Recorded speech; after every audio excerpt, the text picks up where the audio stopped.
Jangsem, Monday. Jangsem, Monday. First of all, it's a real honor to be invited to be one of the speakers at this panel. This is my second time in Bhutan, and coming here, it very much feels like home.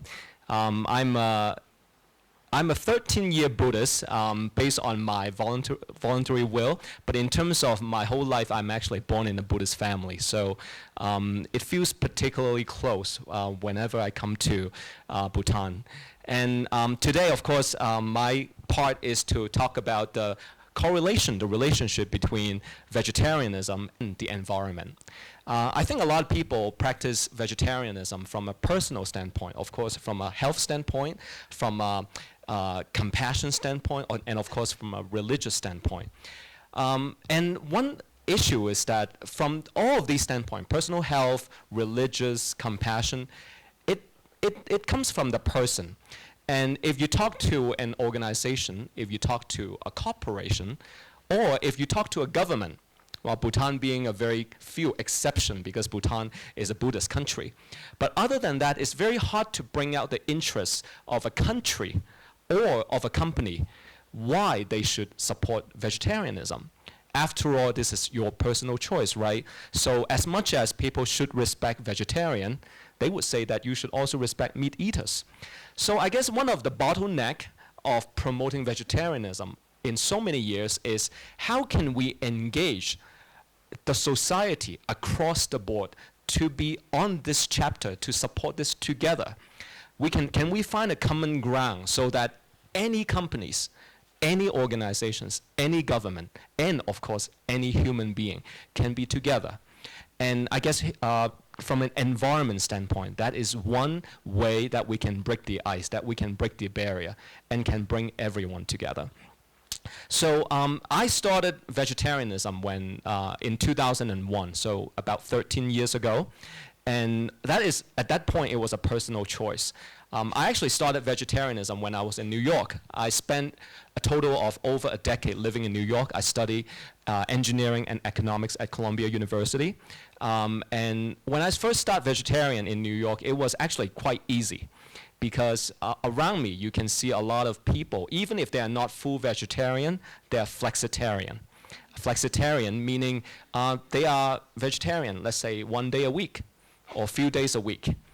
And when I went to restaurants that are, either full vegetarian or have a lot of green choices, I noticed that people around me were, number one, they were very young, many of them very fashionable, and it's something that is considered very forward thinking, it's a hip thing to do.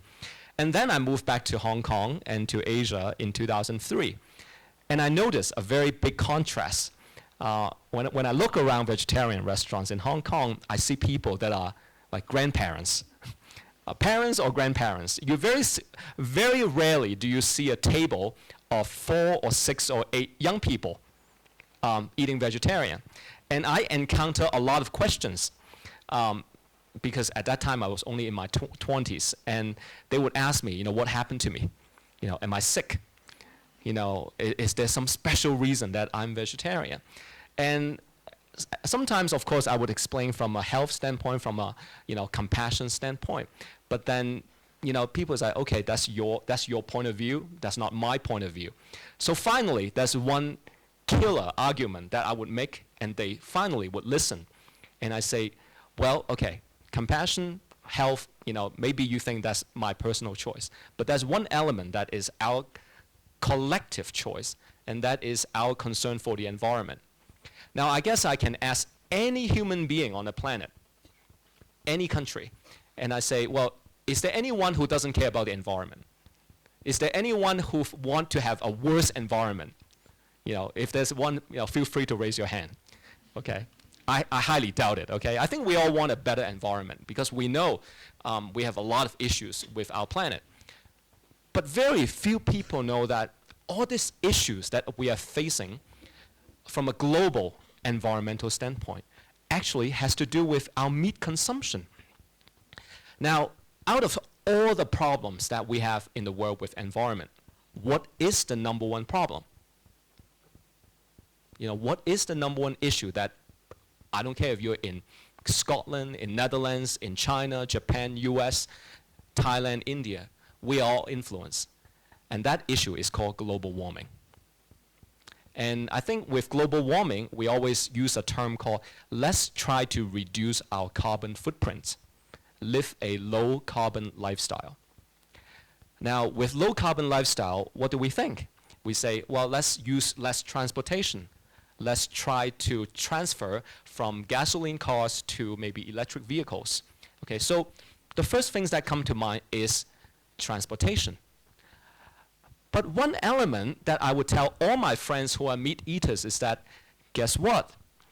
The United Nations has been talking for over a decade. This is not from 2013, this is not from 2010. This is from 10 years ago that the UN has been saying the biggest reason for global warming is actually not transportation, it's the livestock industry, it's the meat industry. Between a cow and a car, everyone would think the car is the one that does more damage, right? Okay, of course the car is the one that gives out the most carbon emission. Actually, it's not even close. It's the cow. The cow give out a type of gas besides carbon dioxide. They also give out a type of gas called methane. And methane is about 23 to 25 times worse in terms of greenhouse gas effect than carbon dioxide. So for example, one cow give out the type of greenhouse gas, the amount of greenhouse gas that one cow give out per year is equivalent to a compact car driving 86,000 kilometers. I drive to work every day in Hong Kong, so in that sense, I'm not very green. Okay, half an hour to work, half an hour back home. I have driven my car for 5 years. I'm only at 50,000 kilometers. So 86,000 kilometers would be equivalent to 7 to 8 years of driving. That's equivalent to one cow, 1 year. If you compare the carbon emission between, let's say, eating beef, eating pork, and eating veggie, look at the bar on the right. You can see big difference. This is the amount of greenhouse gas used to produce 1 kilogram of protein. And you see beef, pork is significantly higher than tofu or other types of veggie. Now this is only one element of carbon footprint. The other element of carbon footprint is the transportation. If you import your meat from far away, then the carbon footprint is even worse. Now this is only one element why eating meat is bad for the planet. The other element is actually, which is the biggest threat to global sustainability, is simply that our planet cannot generate enough food to feed all human beings. We are in 2014 right now, and globally, the biggest topic when you talk about sustainability is that this planet simply cannot generate enough food for people. Right now, there are 7 billion people globally. That's our global population. It is expected to rise to 9 billion people in 40 years. So by 2050, we will have about 9 billion people. But guess what? Even today, at least 1 billion people are suffering from famine. At least 1 billion people. Now, so you would say, is that purely because those countries may be poor, or what is the reason? Actually, the reason is because the food that is grown, the veggie, the corn, the crops that is grown, a lot of them are consumed by animals before they are consumed by us. So let's say the same piece of land that can be used to feed, let's say 10,000 human beings. If you use those land to grow crops to feed cows, then to feed us, you cannot feed 1,000. So actually, eating animals is a very inefficient way of food generation. That's only from a land standpoint. From a water standpoint, the contrast or the difference is even more dramatic. Of course, we know about water conservation. Everyone knows that we should save water, right? Because clean water is scarce. Right now, close to 1.5 billion people do not live in environment that have clean water. And by 2030, so only 15 years later, that number will rise to 3 billion people who will not have access to clean water. So that's why, for example, we would say that, hey, if you take shower, try to take shorter time, right? In Hong Kong, they promote at least taking 1 less minute of shower per day. And they say by taking 1 less minute of shower, you can save 10 liters of water. 10 liters of water. So this is how many liters? This is 1 liter. So taking 1 less minute equivalent to 10 bottles of this. That's good. But if you eat 1 less piece of steak, just eat 1 less piece of steak, you save 4,600 liters of water, which is equivalent to 4,600 bottles of this. Just 1 piece of steak. Because from the day the cow is born to the day it is slaughtered, to meat processing to finally come to our plates, that cow or that animal consumes a lot of food and a lot of water. So it is a super inefficient way of food production. So next year, for example, in Milan is the World Expo. It will be held in Milan, Italy. And National Geographic just did a piece, a cover story just 2 months ago. It's called Food Revolution. And the theme of Milan Expo is called Feeding the Planet. It's that doesn't matter if you're talking about sustainability, talking about global warming, talking about humanity, health, in every way. Eating less meat is the way to go green. But the interesting, and in a way a little bit ironic thing, is that eating less meat is the healthiest, easiest, well, in a way also most affordable way to go green. It doesn't cost you anything. It doesn't cost you anything. It's easy, it's affordable, it's healthy, and of course, it is also humane.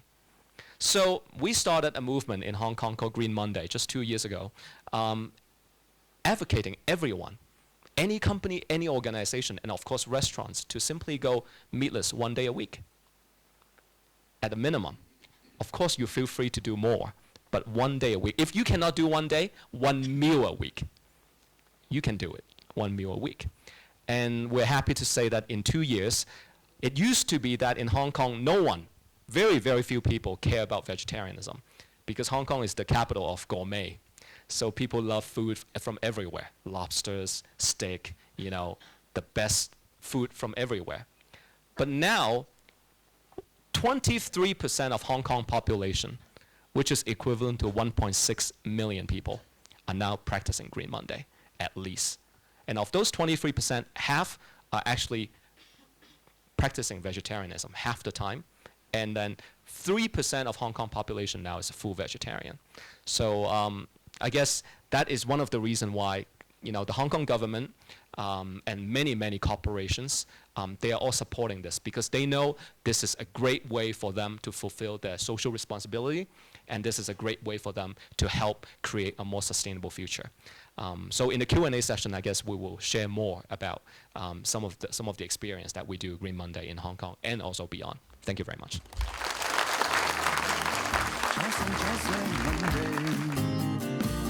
Jangsem Monday, Jangsem Monday, Jangsem Monday, Jangsem Monday, Jangsem Monday. Oh.